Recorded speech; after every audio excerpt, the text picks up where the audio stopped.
ప్రియ సహోదరి సహోదరులందరికీ నా హృదయపూర్వకమైన వందనాలు చెల్లిస్తున్నాను. మీరంతా క్షేమంగా ఉన్నారు కదా?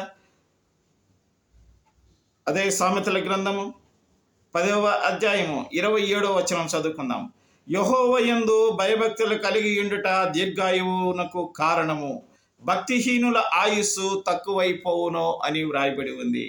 In English, the fear of the Lord prolongs life, but the years of the wicked will be short అని వ్రాయబడి ఉంది. అవును ప్రేమటువంటి సహోదరి సహోదరులారా, దేవుని యందు భయము భక్తి కలిగి ఉండుట మనకు దీర్ఘాయువుకు కారణమని చెప్పి దేవుడు చెప్తున్నాడు.